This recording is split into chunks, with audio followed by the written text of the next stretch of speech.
Hello and welcome to Tough Love. My name is Rob Candell, and I am absolutely thrilled and honored to have Allison Armstrong, one of my favorite teachers, people out there in the business, on Tough Love today. So just so deeply honored and thrilled to have you on the show today. Welcome.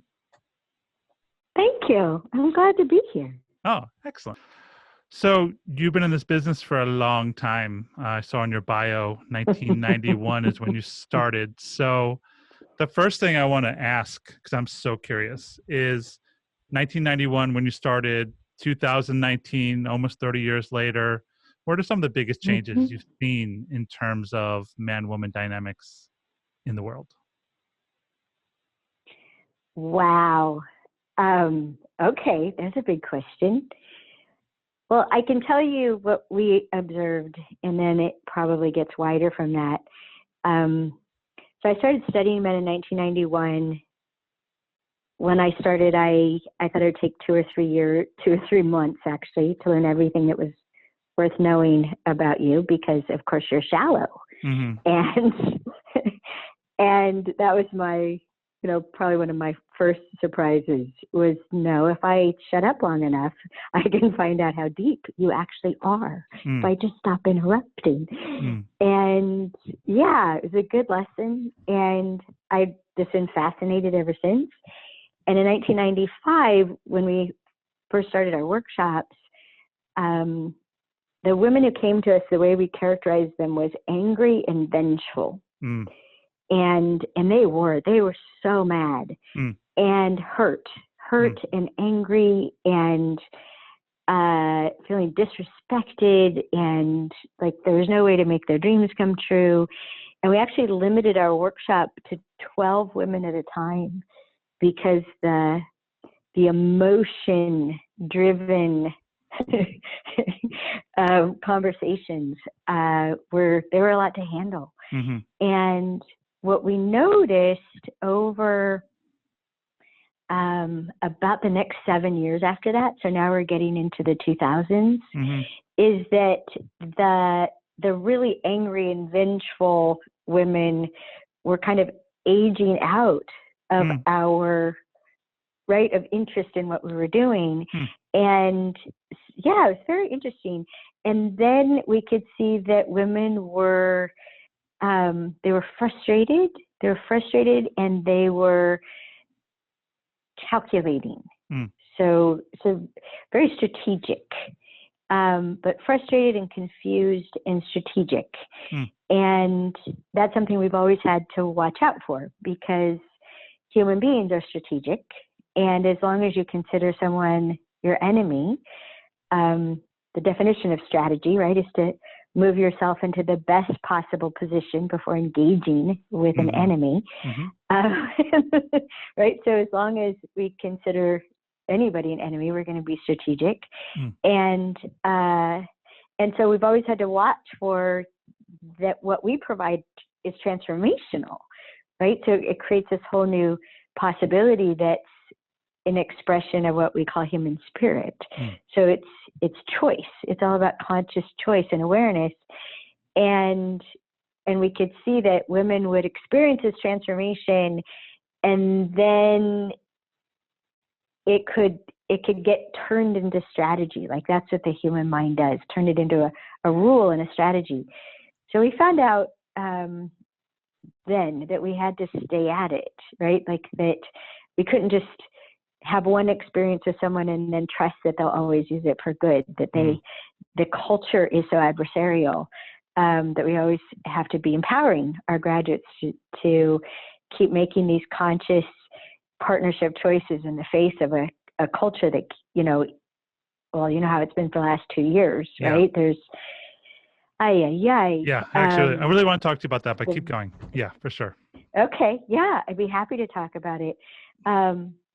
So now what we notice is there's a lot more receptivity. I mean, I back in 1995, the idea of understanding men was laughable, and people would laugh like that's ridiculous, and who would want to? And even men.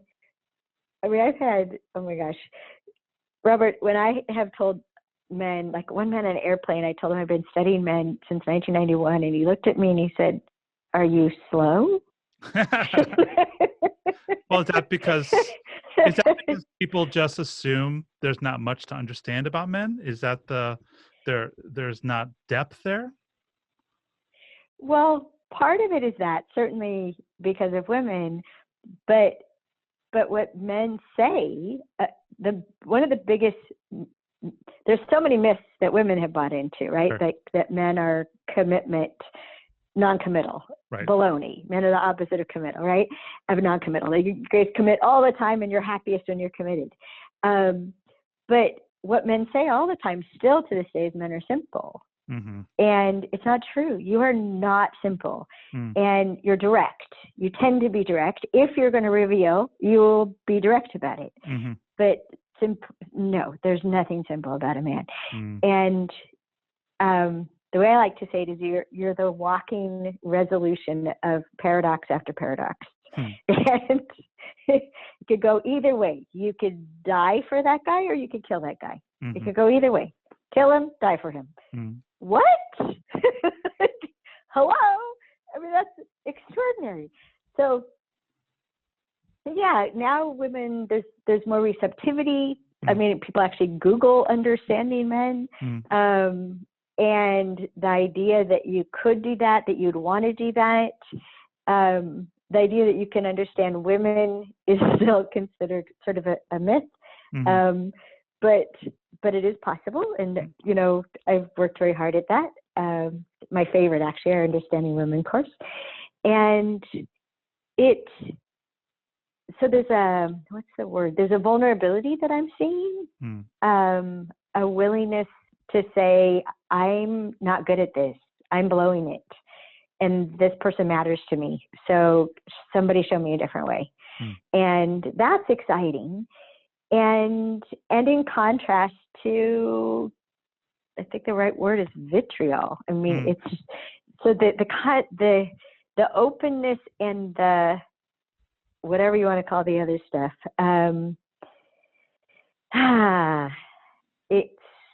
it's lovely and painful at the same time. There's also, if I may, one of the things that is showing up now that is, sometimes I want to just kind of shake people. Wake up, wake up. Always women have,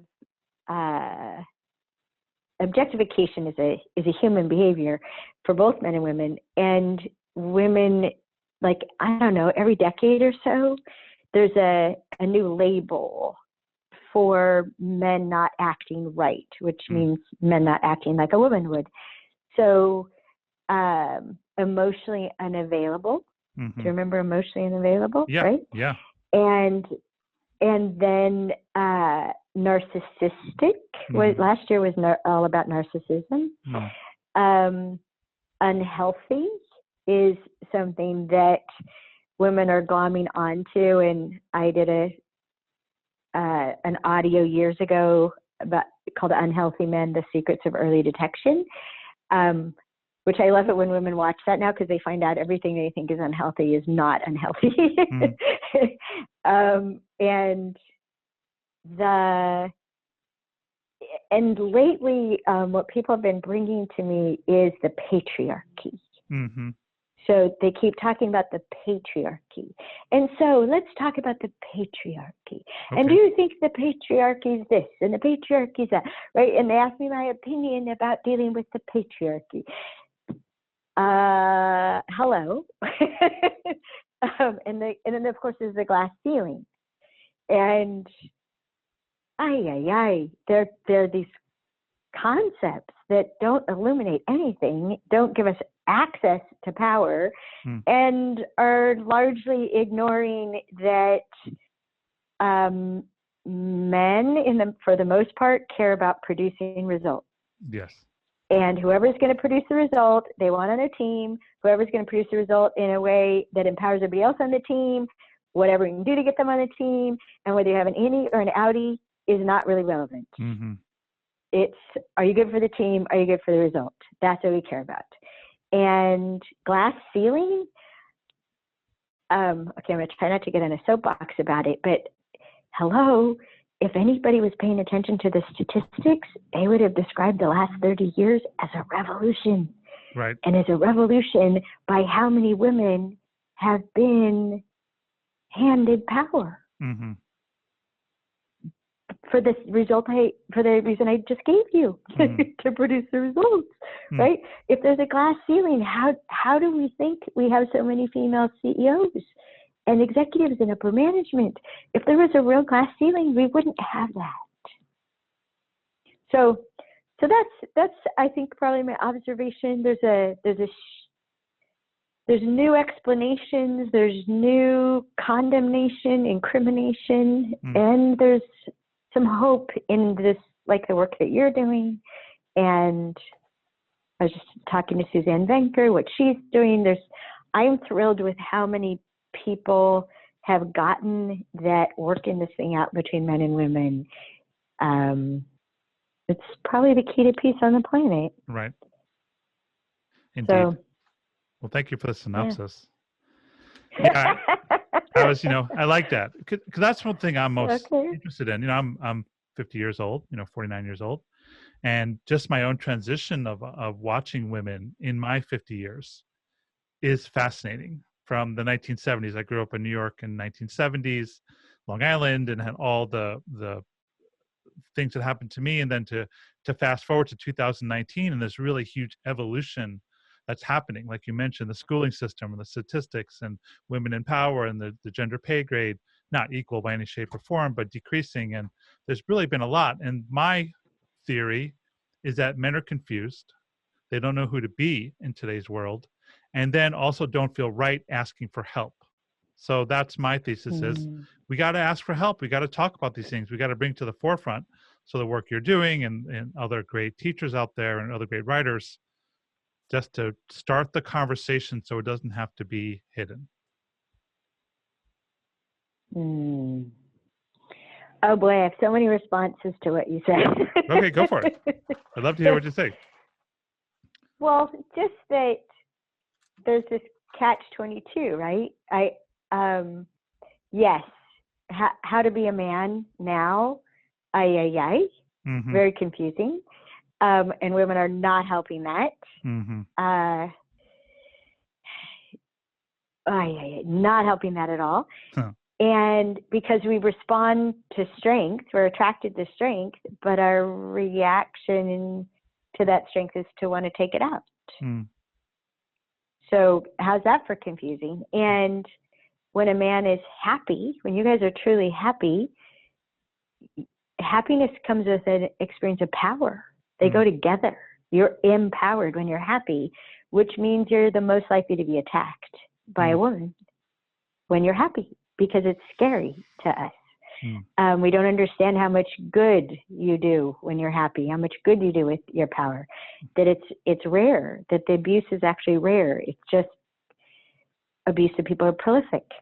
So, so yes, the whole, how the heck do you be a man? What does it mean to be a man? There's so many men who describe themselves as androgynous now, which I think is a safe choice. Not a necessarily good one, but a safe one. Right. And then what you said about asking for help, I've been working for the last 4 years now, distinguishing a new curriculum called Being Human. And so it's what's actually before gender. And one of the things that I've seen the most is what I would call don't ask and don't tell. That both men and women are subject to these very strong instincts, compelling instincts to conceal what's true about us, what's true about ourselves, and to conceal what we don't know. So if I ask you, so Robert, what do you need to feel appreciated? I am revealing that I don't already know that. Yeah. Which is a weakness on my part. I should already know that. And I certainly shouldn't let you know that I don't know it. The perfect woman would already know the answer. And then oftentimes if a man asks a woman, so honey, what do you want for your birthday? She looks at him like, you're such a jerk. How many hints have I dropped for the last month? And you're just now catching on the day before my birthday? Forget it, right? So you're actually in trouble for asking, right? So you're either revealing your ignorance by asking, or you're in trouble for asking because you should already know. And then to tell, we actually have to have both men and women finish the sentence, practice the sentence, and find out they don't die. I need, right? Just finish this. I need 10 minutes, right? I need more sex. I need to be left alone for the rest of the day. I need to be supported in this way. I need you to ask me for a time to talk. I need a time to talk to you, where you're actually just paying attention to me. Just to finish the sentence, I need. Well, to reveal that you have a need, that's a weakness, right? Y'all are supposed to be supermen, and you're supposed to not need any fuel at all. Just protect and provide from sun up to sundown and never need anything. That's a man. What? Right? So to say you need something is to admit a weakness, reveal a weakness, and then what are the chances it's not going to be used against you? Very, very small. So all the instincts of don't ask and don't tell, would go to ask for help. Oh my gosh, ask for help. I shouldn't need help. Certainly don't reveal that I need help. Right? Who's safe to ask for help? Who won't use that against me? And where am I going to find decent help in the first place? Who can I trust? Beautiful. Yeah, my translation to that is, to create a space for the truth to be told and rewarded, which is antithetical. So a lot of times when I'm coaching a couple or working with a man or working with a woman, just the concept of how do you not make it safe for your partner to tell the truth? What are the obstacles you put up? What are the moats and the alligators and the landmines? And, how do we create these obstacles? And then we get mad and feel betrayed when the truth isn't told, when realistically we haven't made it safe. Especially for men who, like you said, I think most women or most men even think we're simple. But in my experience, my own personal experience, and also working with men, is we're complex. We're very complex, and wanting the full range and permission to be all the human beings that we are. Yes. Yeah. Yeah. And changeable. Yeah. Right? Who you are today is, look at who you are today compared to, a year ago. Well, I could have said a month ago. Right. Right? Totally. And then when we evolve, we want our partner to evolve, right? But not to a point. So how do we, right? You can only evolve, 7x, no 9x or 14x, right? It's just like there's certain degrees of where it feels safe for us to, to be our fullest potential. Yeah. A couple weeks ago, a man described his marriage, the decimation of his marriage, as we just grew apart. And having had a legendary marriage where we were more in love on the last date than the first date, I know you don't just grow apart. Right? You either consciously keep making the choice to grow towards each other, or at least on tracks that are going the same place, or you don't. Right? We make choices that take us in the opposite direction than our partner, which is fine, unless you've made a commitment to, we're doing this together. Right? And if you've made a commitment to, we're doing this together, then you have to consciously choose to keep creating it together. And some of the things I actually learned from men that, in the 12 things that makes a woman the right person is he sees a shared future. He sees your track and my track are going in the same direction. They're going to the same place. We could do this. And women often, unfortunately, they think, well, if I'm going this way and you're going that way, then okay, so am I going to go your way or you're going to go my way? And, for ages, a woman just went the man's way, right? You just pick a man who's going to wear a way that's okay for you. It'll give you the life you want, and you go his way. Well, then women started having their way, and a lot. But it evolved into expectation. Well, you're just going to go where I'm going. You're going to adapt to me. And what do you mean you have a dream? What do you mean you have goals? What do you mean you have a direction for your life? What? No. Mine's right. Let me tell you how right mine is, and then you'll change your mind. No. A lot of dishonor. Dishonor's normal, which hurts my heart. And to me, I'm in a marriage just 2 years tomorrow, actually. I'm very excited about that. And well, happy anniversary. Thank you. And the most magical part is the challenges of the evolution. Where we started in our relationship, 5 years ago is very different where we are today.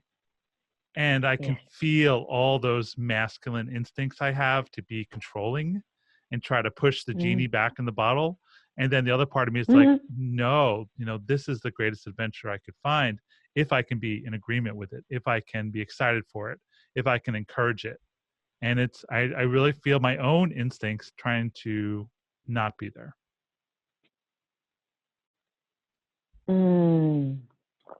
Good job. Thank you. It's been a lot of work.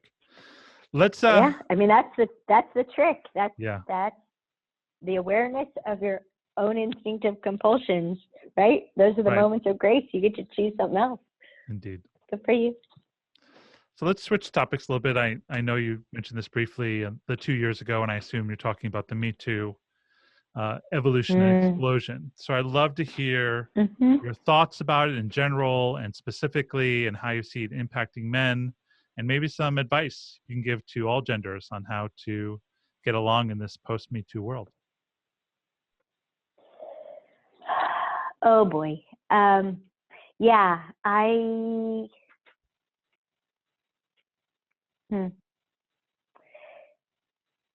When it first erupted, Greg, whose job it was to let me know things in the outside world,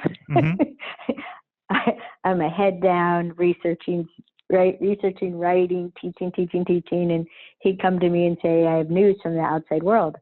And most I could tell from the tone of his voice that a celebrity had died that I didn't know was still alive. Yes. But his voice was different that day.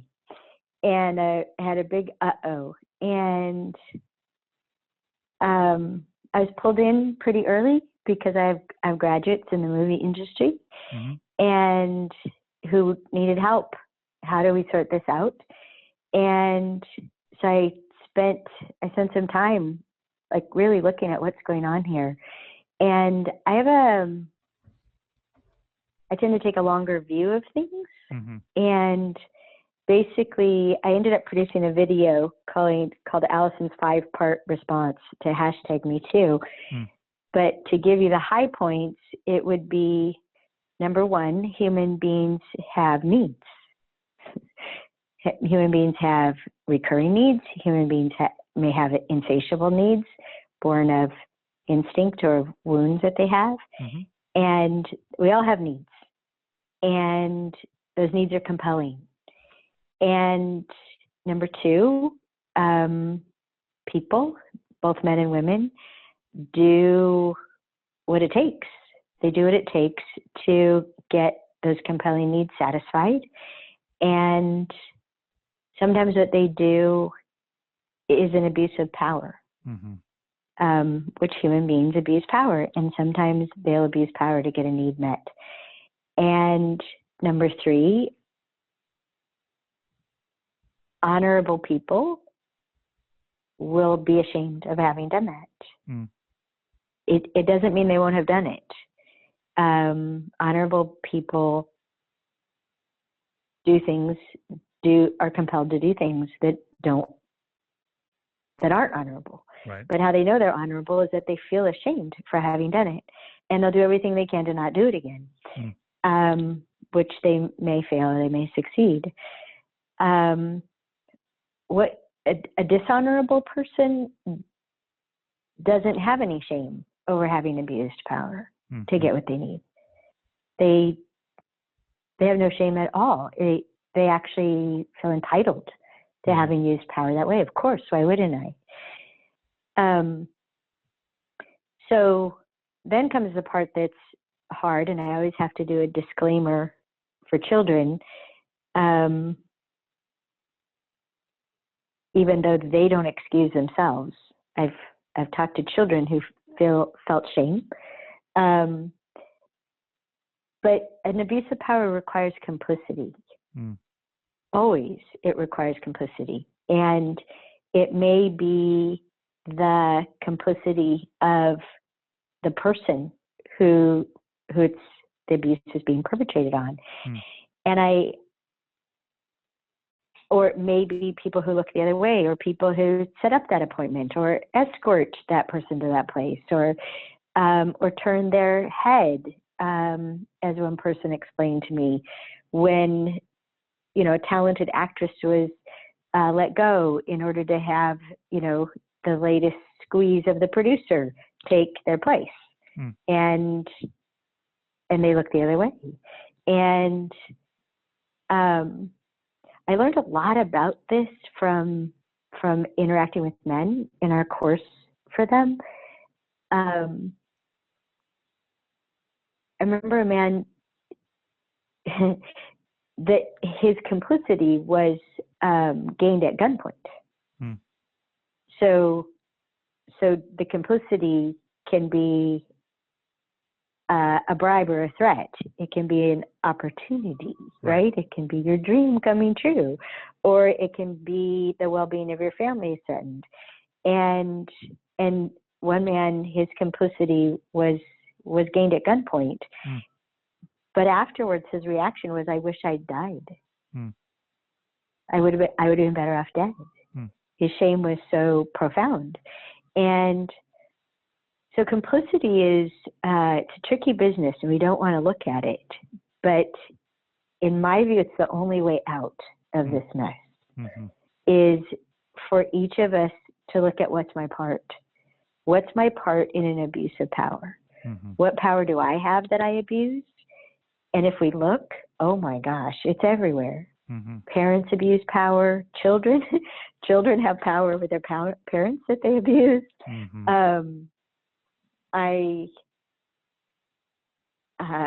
Employees abuse power, employers, everybody. It's natural human behavior is to abuse power. And to be complicit in that for whatever reason is also natural. It's all survival behavior. And so we're dealing with something fundamentally human. It's not fundamentally male or female. Women abuse power as often as men do. Seriously, as often as men do. And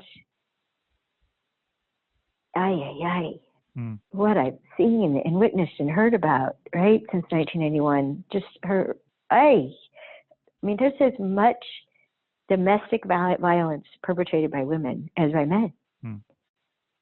I mean, the things that women will do to the people that they swear they love, so in all ways, whether it's physical, emotional, mental, just conniving and strategizing, just all of that strategy of what have I got to use against you?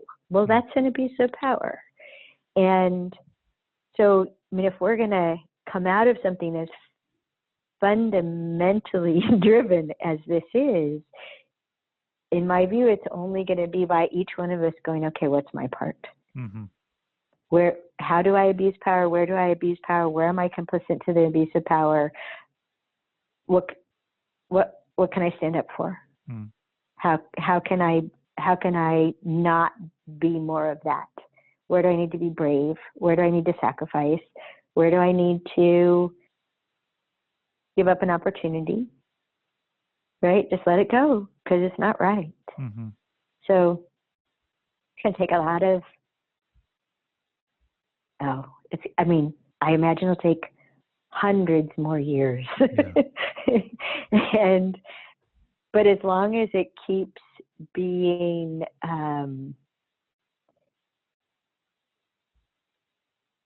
it turned, and I know anybody paying attention knows when it turned, that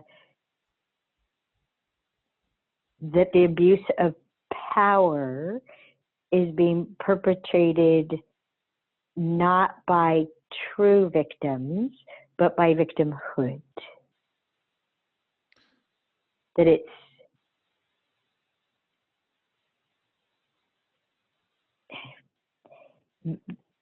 how do I say this? This is going to sound terrible, but oh well. So it used to be shameful. I don't mean shame like the deep in the gut, I did something wrong kind of shame. Like you would be shamed for, you would be put down for, you would be punished for, to be a victim. Nobody wanted to be a victim. Right. And then #MeToo made it first safe to be a victim. I think that actually was happening before it became okay, right, to admit that and do something about it. And then #MeToo turned it into popular to be a victim, a track, rewarding. And unfortunately, people being people, now claiming victimhood. There's something we distinguish in our course called Understanding Sex and Intimacy. There's something that I call victim after the fact. And it's where a man or a woman initiates a whole chain of behavior and then claims innocence, like they did it to me. And I discovered it because I did it in my first marriage. I got him to marry me. And then I was a victim of our marriage. That he should never have married me. He was a terrible husband. No. When I finally told the truth about it, when I had the realization, it was like, oh my gosh, I set this whole thing up. Yeah. I did this. And then when it didn't go well, I cried victim. Whoa, crazy, right? And it was awesome to call my ex-husband and apologize. It was great. Yeah, it was great. We've been great ever since. But so that's, that would be my thing. And when I told my husband, when I was unwinding this, because the thing that I didn't say that I want to say, when I was unwinding it, what I said to Greg is that one of the things that will have this go on and not get the truth told about it is that good men will have such shame about not having prevented any of this from happening, whether they could or not. Who you guys are is you'll think you should have. Yes. You should have prevented it. You should have known. You should have done something about it. And what I said to him, I said, is you guys will eat it. You'll eat it because you'll think you should have made a better world. You should have made that impossible to happen. Right.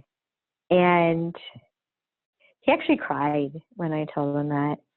He just, well, I'm going to cry. Someday, Robert, that we will live in a world where it is known that that's who men are. Someday. Yeah. Yeah. It's a different view around Me Too than most. And there's so much challenges in fear of victim blaming, in fear of not being sensitive. I've been a little obsessed with the Harvey Weinstein experience recently read two books about it. She said, by the writers of the New York Times, and Catch and Release by Ronan Farrow, the writer of the New Yorker. And just the entwining of so many societal silences, NDAs and payoffs, and businesses protecting, and so many rules and regulations, and women fearing why bother, saying this out loud, because I'm not going to be listened to. I'm going to be ostracized anyway. And so in our culture, the inability just to say, no, this isn't right. And then for me as a man, when the whole Me Too happened, I wrote an article or a post on Facebook, and I wrote, I was always too petrified from women to really be in this abuse of power. But at the same time, I was complicit by not stopping my brothers who were in abuse of power, verbally, physically, emotionally, energetically, spiritually. And that's the thing I really realized for Me Too is, like you said, how much more I could have done. And at the same time, not taking it on completely. It was a very challenging balance. Wow. Well, good job looking all the way down at that. Yeah. What's my part? Yeah, that's the thing we all got to see. Fascinating. You in the beginning, you start talking about different terms, and that really caught my attention, because one of the words I wrote in my little notes for the show, you wrote things like unavailable, narcissistic, unhealthy, and then my notes, I wrote toxic masculinity, which is a charged. Oh, thank you. Charged thank topic. You, thank you. Oh, so let's hear the Alison Armstrong viewpoint on the term toxic masculinity. Well, I remember the first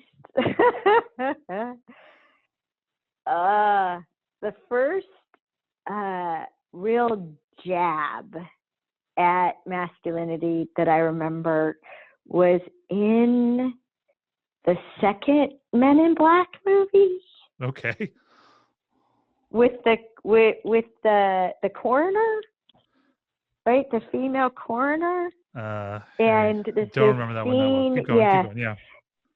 Anyhow, she made this remark that just was an attack on testosterone. Okay. And how ridiculous they were.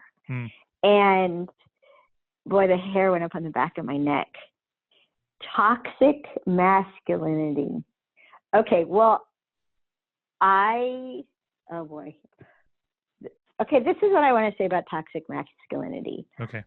In my observation, what women call toxic masculinity is either A, guys just having a really good time and it's harmless, and if you're not enjoying it, go away. They're just being guys and playful and safe with each other. And if you don't get a kick out of that, which I do, right? Then just go away. Leave them alone. Go away. Let them be themselves, which is a lot why men gather together. It's safe to be themselves. And or the other side of it, I would say, is how men react to being under attack. That men under attack. Can I explain it in a little different way? Of course. Okay. So in my observation, there's a hierarchy of instincts. And how it goes is procreate, then protect, then provide. Okay. And this is all of life. This isn't just men or women or human beings. It's procreate, then protect, then provide. And procreate trumps protect. Every species literally risks its life to have sex. Okay. Okay, beetles risk their lives to have I have clients like that. Yeah, for sure. Yes. So procreate, which can also be beyond sex. It can be whatever it is that people are building, Mm-hmm. right? They will risk everything for the business they're building, for example. So procreate trumps protect. Then protect trumps provide. Mm-hmm. So if, for example, you ask a man for something and he says no, right? He just says no. Can I have da-da-da? Can we go do this? Can we da-da-da? No. That's protect. That's protect. There's something he's protecting. What is he protecting? Is he protecting his energy? Is he protecting his time? Is he protecting a commitment he already made? What is he protecting? He's protecting something. Provide is the state that women want men to be in. When you're in your strength of providing, when you feel ample and generous, and whether what you're providing is an experience, or you're taking care of somebody, or you're having us feel safe, or you're being playful, or whatever it is that you do, when you provide, that's who women want. We want the provider. Mm-hmm. And except we don't give you enough information to succeed at it. Mm.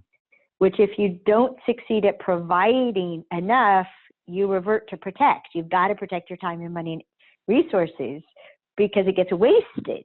Mm. Right? When you're trying to provide and it isn't working, you're not scoring any points, you're not getting your appreciation back, it isn't producing a result or making the difference, making you happy, then now you're going to be a lot more conscious and you're going to be protecting your time and energy and resources. So not succeeding at providing will put a man in protect.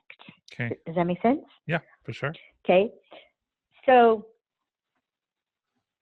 one of the things that women don't know about men is that your natural instinct is to protect others. Mm. That's a state of well-being for a man. That's a natural state that feels normal.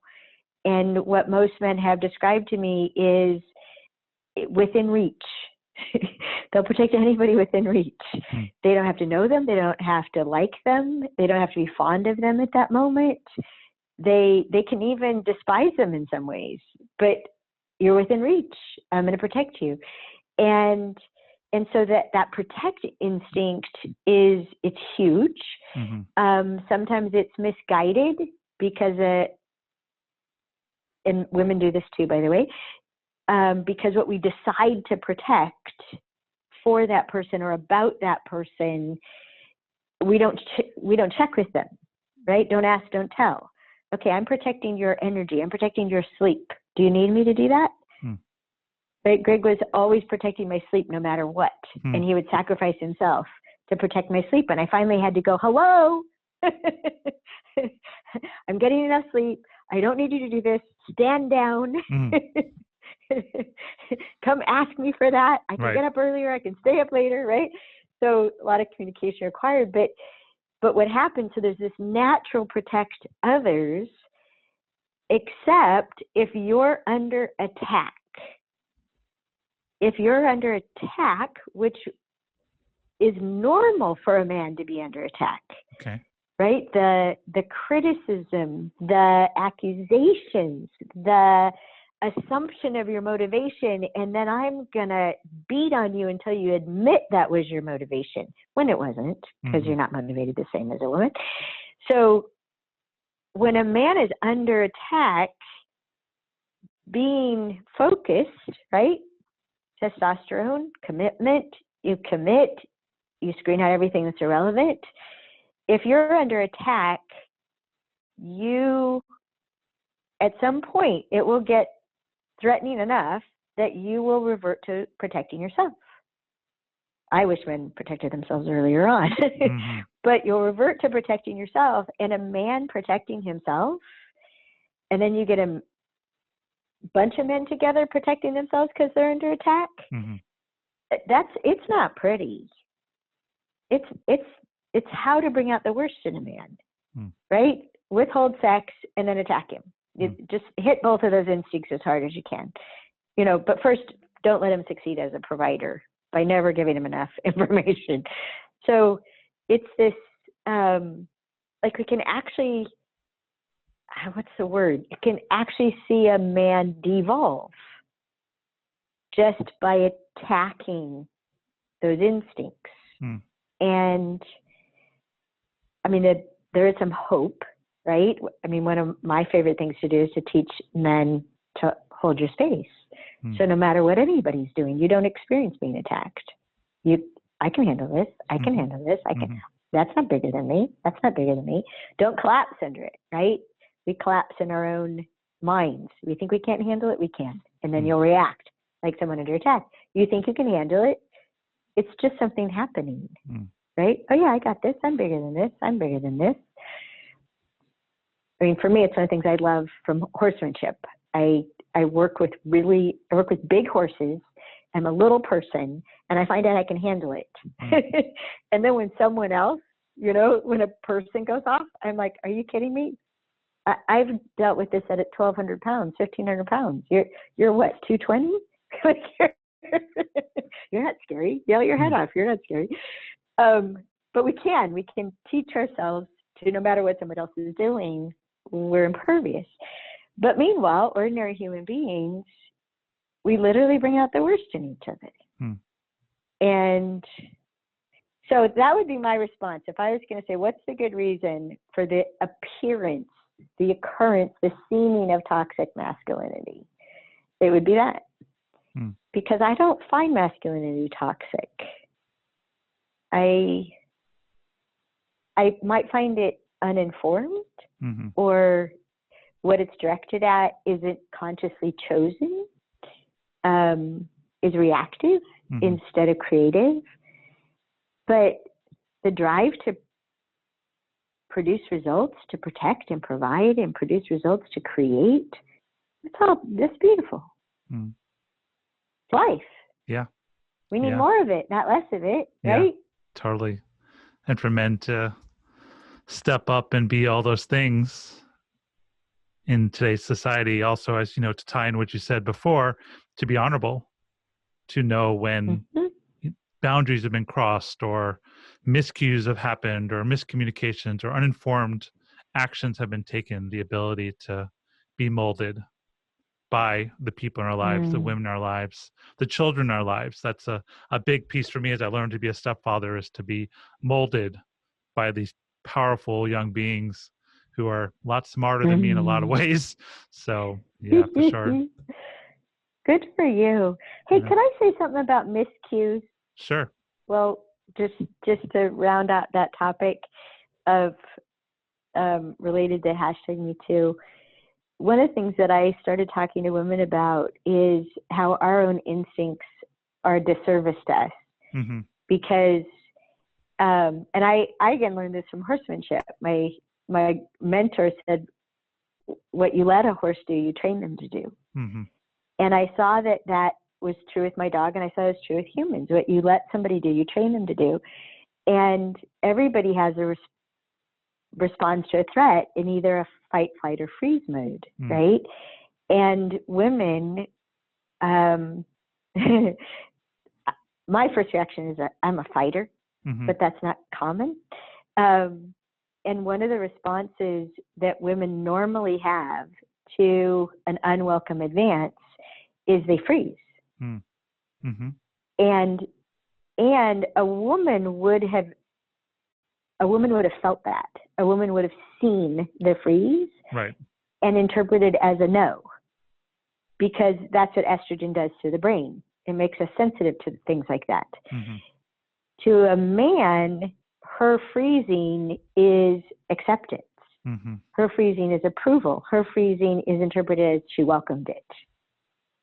And women don't know this, so they don't know how we're contributing. The miscue, they think it's an obliviousness or like intentionally ignoring the signs to keep getting what you want, instead of, no, testosterone, the effect of testosterone on the brain, and it's not a bad thing, makes that not a sign.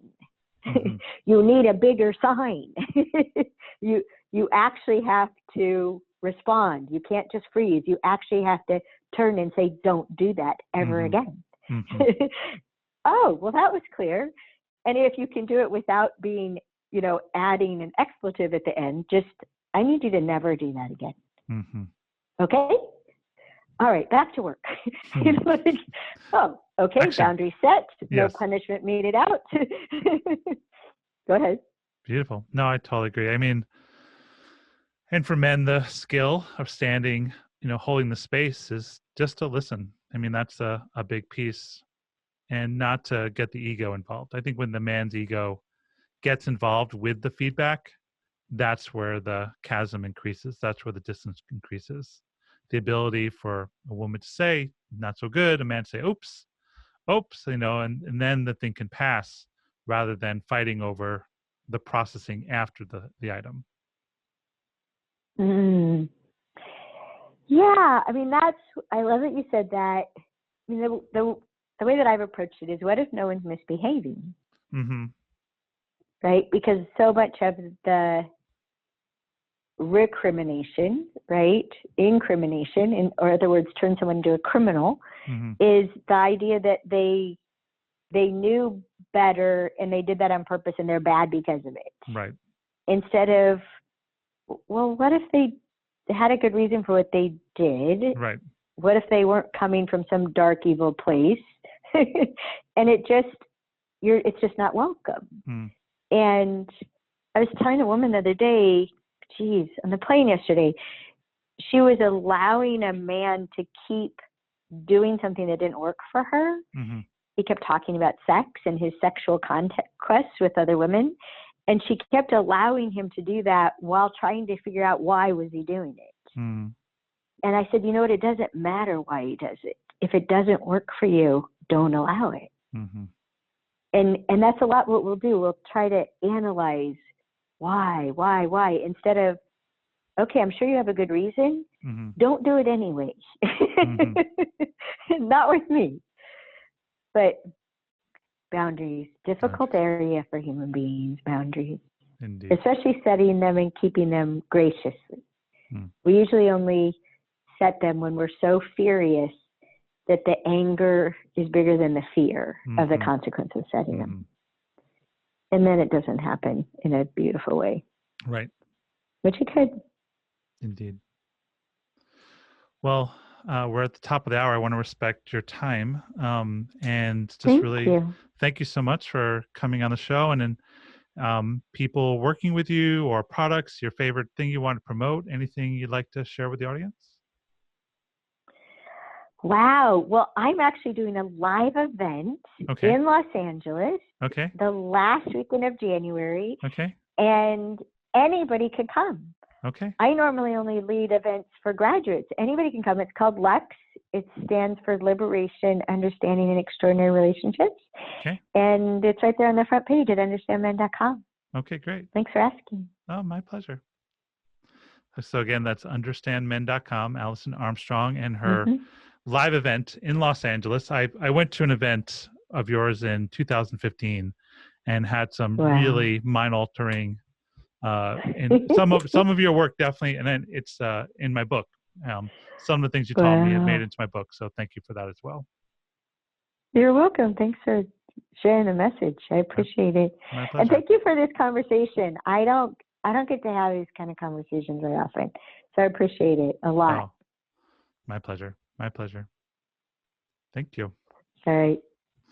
Take care, Robert. All right. Thank you. All right, folks, that's it. We're back I'm actually back tomorrow and Friday for 2 more shows. So you can find me on Facebook Live for other episodes for my book, Unhidden, a book for men, those confused by them. Go to robertkandel.com. You can find me on iTunes, Stitcher, Spotify, One Heart Radio, and all other fun aspects. And thank you again to Allison for being on the show. And take care, guys. Good night.